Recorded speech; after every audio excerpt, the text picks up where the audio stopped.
Hello there, lads and lassies. Welcome to Scottish Geeks. My name is Derek, and this is my Resident Evil 7 review.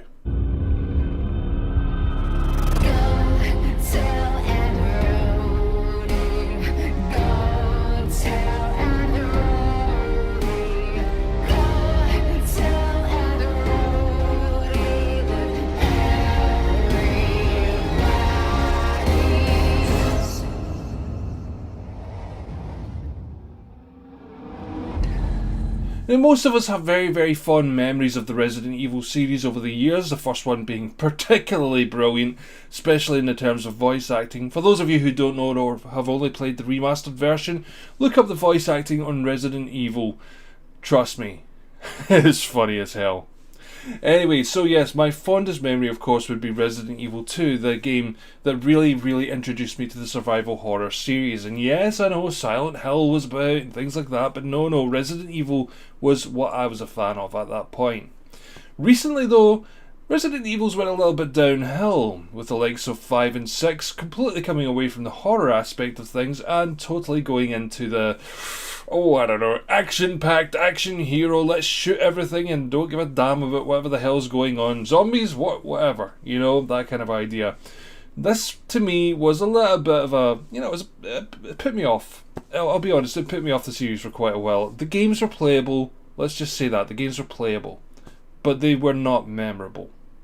Resident Evil 7, therefore, had a lot to live up to, especially with the likes of Outlast, and the upcoming sequel, Outlast 2, imaginative title, and Scorn, Agony, things like that. So Resident Evil 7 really had to do something a bit above and beyond what they would normally do. And let's just say the game does not disappoint, at least at first, but let's get into that in a little while.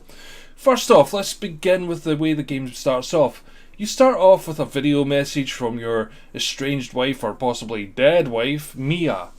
And when you eventually go on a hunt for Mia, somehow finding out exactly where she is for some reason, without even, tracking software or her telling the address, niggly things, you manage to get to this house in Louisiana.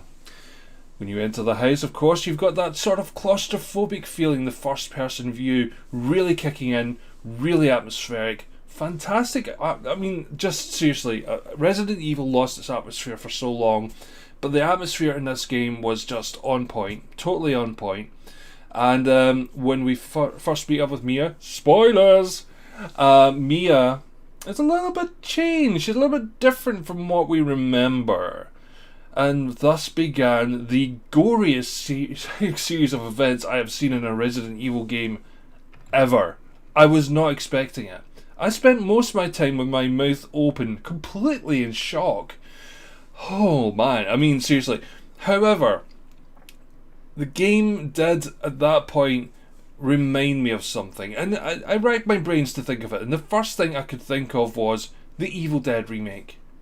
Mia, the character of Mia, was totally just basically, if you've seen the Evil Dead remake, my god, you'll know exactly what I'm talking about.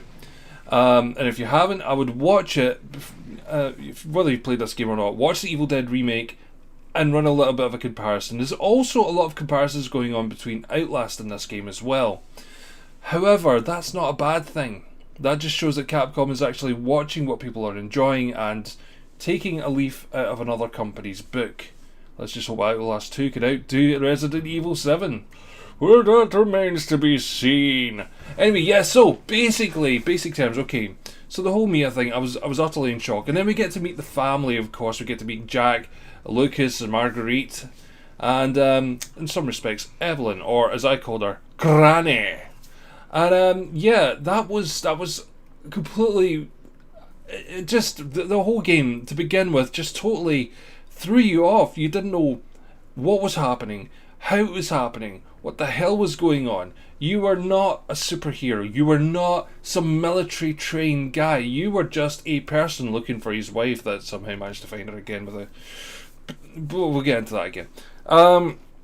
You didn't have the ability to punch your way through walls. You didn't have the ability to swing an axe in such a way that it would connect with just the right body parts. No, you swung that axe randomly. When you fired the gun, there was recoil. When you found the shotgun, we won't even get to that. I mean, it was perfect. It was perfect. It would put you right in the role. But there was something missing from the PC version. And that was the ability to play it in virtual reality. That would have been a major game changer for the whole thing. And I think that's why Outlast 2 has been put back so long. I reckon it's going to be in VR. But yeah, the VR being PSVR only, great move by Sony, bad move by Capcom. Capcom have said that it's going to be waiting for a year before it's going to come out for VR on any other system. And by that point, the game's going to be pretty much done, dusted, forgotten, with only a few faithful fans like myself going back to it just to see what it was like. But we wouldn't be recording it. So, there we go. That's a little bit of a downside of it. But again, graphically, the game was fantastic. The storyline was really, really good. And I don't know, I could sing its praises all day, but let's get to the nitty gritty here. The game, the story, could have been 10 out of 10, but it's not. And the reason for this was, and it's a big complaint, it was too long. And yes, I know there's people out there complaining about the fact that the game was only maybe 8 hours, or you could speedrun it in 2.5 hours and things like that. And yes, I know you could speedrun it in 2.5 hours, but there's those of us who like to explore and who like to find things. But by the time we got to the ship section of the game, I felt like it had just been dragged out. It was like someone had taken the story and thought, right, we can add to this, let's stretch it a little bit, and they've stretched it just a little bit too thin. And the fact that you had to change from Ethan to Mia broke the story for me. It broke the immersion, because we were meant to be this one person, this everyman, this guy who's fighting against these insurmountable odds, and then all of a sudden with this other character who, let's admit, is fucking loopy. And all of a sudden we are this badass female, with machine guns and shit like that. And it broke the story. It broke the immersion for me.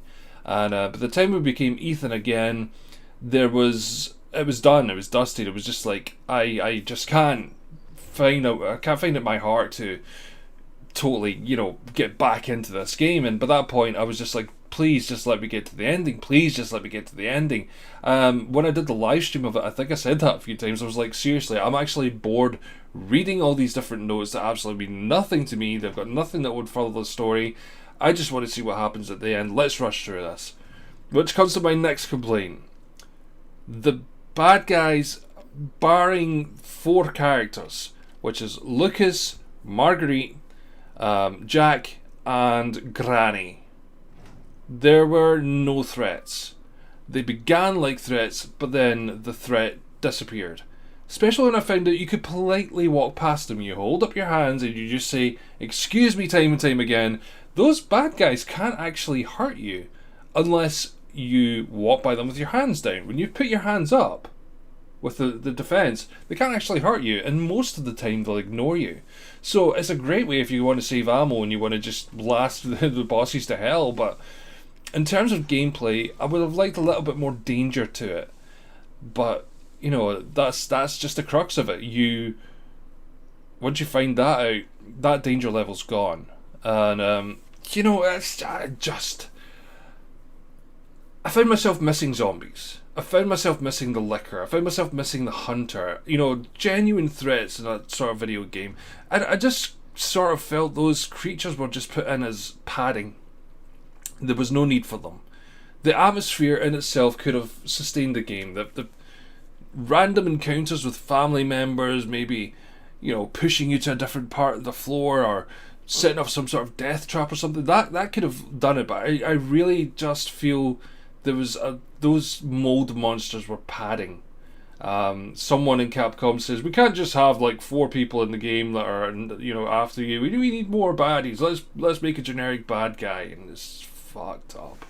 I don't know. I mean, this is just personally my opinion.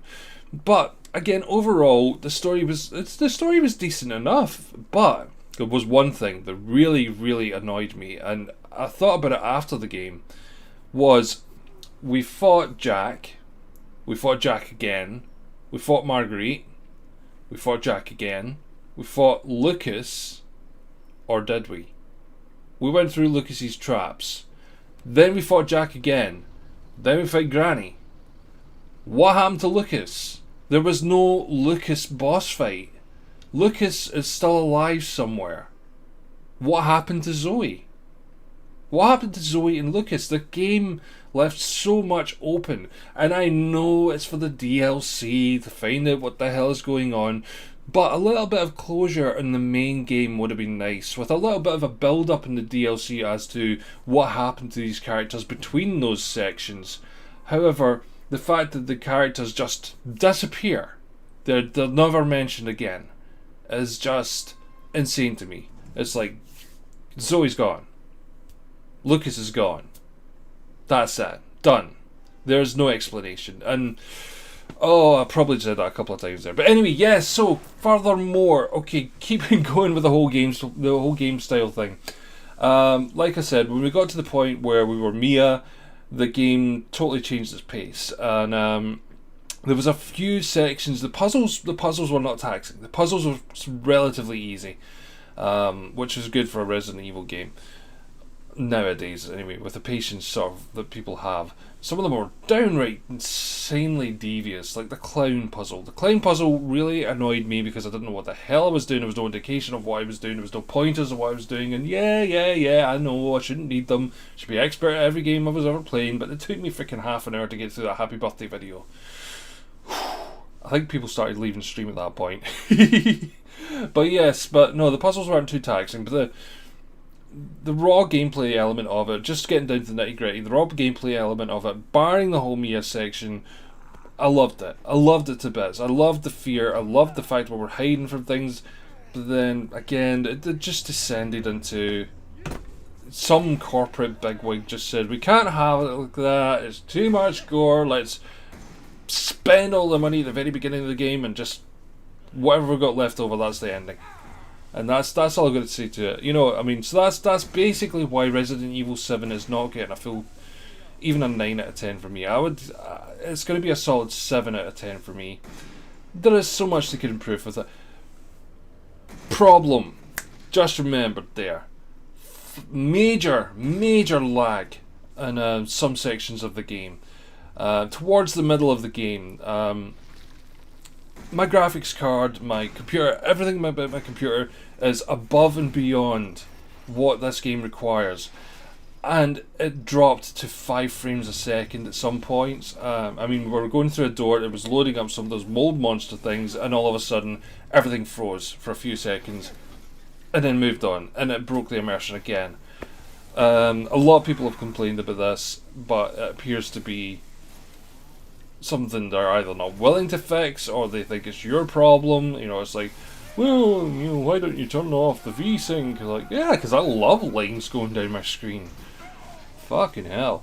But yeah, no, there's a lot wrong with the game, but they did a lot right with it. Again, the VR thing is a kicker. It really is a kick in the ass, the VR thing. It should really have been done. It should not. Sony should not have paid for exclusivity on that. It's not going to be something that's going to make people buy a PlayStation VR headset simply to play a Resident Evil game. If they wanted PSVR, they would have PSVR. An exclusive on virtual reality doesn't change anything. And I'm saying that from someone who's watched people playing with the Vive and watched people playing with the PSVR and watched people playing with the Oculus and decided the Oculus was the one for me because it's had what I needed at the time. I went very posh there. So PSVR exclusive,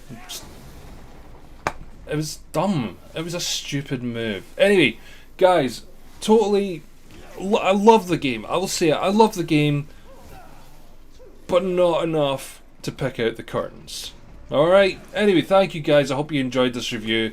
I'll be putting up maybe a little jump scare compilation on the other channel, so if you guys want to check out my other channel, it's Scottish Geek Plays. There'll be a link up here, and there'll be a link coming up on one of these sides somewhere, and there'll also be a link in the description as well. Anyway, thank you guys so much for watching. Let me know what you thought of the game. Did I make any good points? Do you have any points of your own you want to bring up? What did you think of the whole PSVR situation? Do you have anything to add or remove from my review?